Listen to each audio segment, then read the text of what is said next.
नमस्कार साधकों, स्वागत है आपका हठयोग में। आज जो वीडियो है उसका नाम है अदृश्य रूप से साधनारत योगीगण हिमालय और तिब्बत में। तो चलिए शुरू करते हैं। यहाँ पर लेखक बता रहे हैं और ऋषि से बात कर रहे हैं। लामावर्तन विषय को बदलते हुए बोले, आपको ज्ञात होना चाहिए कि तिब्बत और उसके आसपास के हिम प्रांतों में सैकड़ों हजारों साल से अनेक योगी अदृश्य रूप से साधनारत है। उनका भी पार्थिव शरीर इसी प्रकार निर्जीव पड़ा हुआ है हिम प्रांतों में, लेकिन उनकी आत्मा अपने आत्म शरीर द्वारा लोक लोकांतरों में भ्रमण करते हुए आध्यात्मिक ज्ञान उपलब्ध करने में जुटी हुई है। जो योगीगण हिम प्रांतों में विद्यमान है वे क्या दिखलाई पड़ सकते हैं?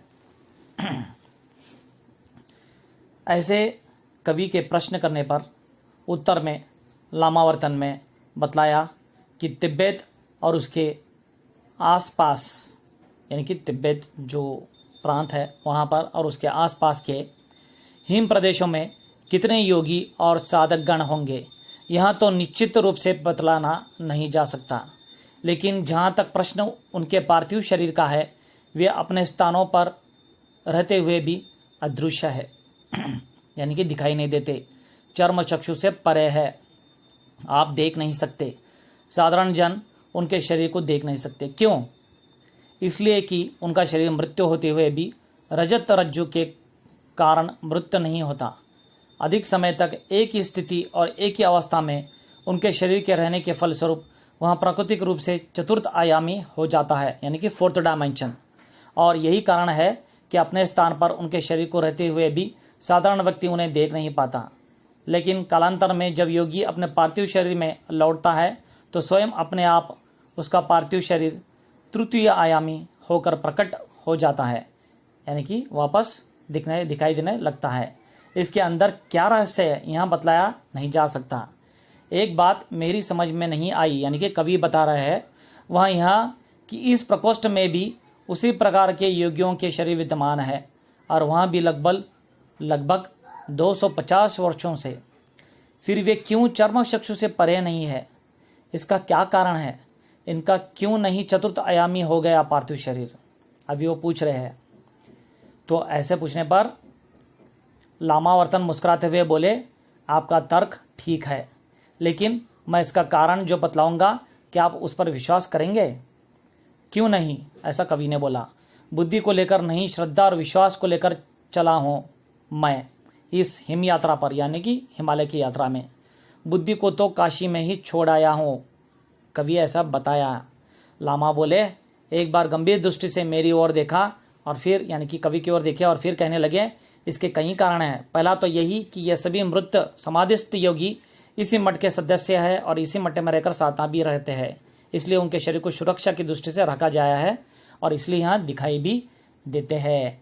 यानी कि जो उनके शरीर दिखाई दे रहे हैं उसका पहला कारण यही है कि वे इसी मठ के हैं और उनको सुरक्षित रखा गया है, तो हर बार उनको देखना होता है, तो इसलिए वे दिखाई देते हैं।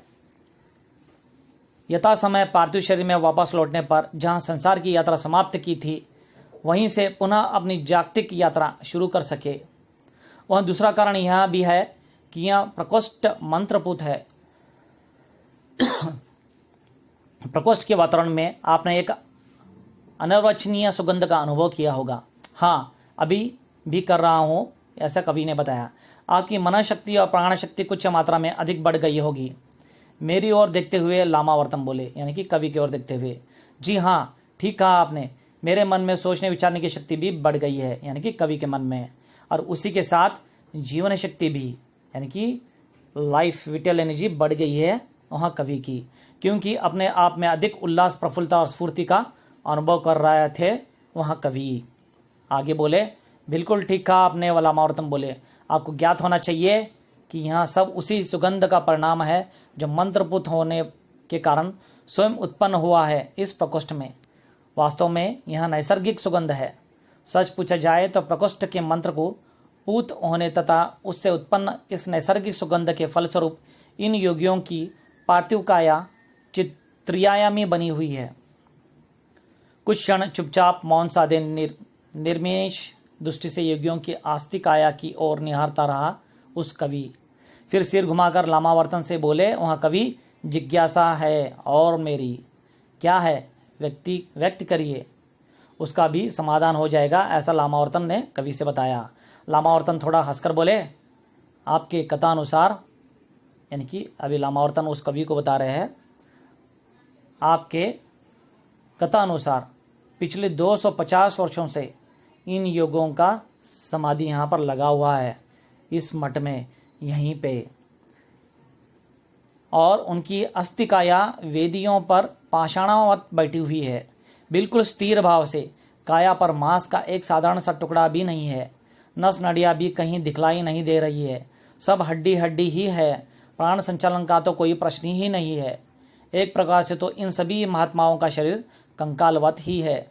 ऐसी स्थिति में यदि कभी भविष्य में इन लोगों को आत्मा वापस शरीर में लौटे भी तो उसे जीवनी शक्ति कहाँ से मिलेगी? जीवन को संचालित करने वाले सारे उपादान कैसे उपलब्ध होंगे? क्या इन कंकालों में भी आत्मा?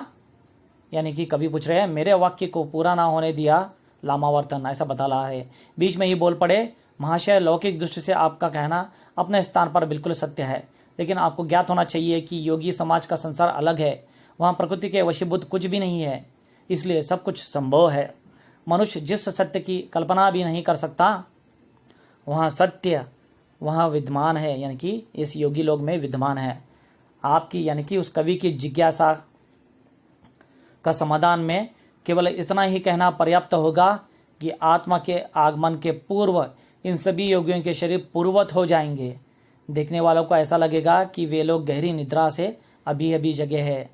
अब आप यह भी पूछ सकते हैं कि अपने आप शरीर कैसे पूर्णवत हो जाएगा, कैसे कंकाल में मांस चढ़ जाएगा, कैसे नस नड़ियाँ अपने आप काम करने लगेगी, कैसे प्राणों का संचालन होने लगेगा और कैसे अपने आप जीवन शक्ति उत्पन्न हो जाएगी।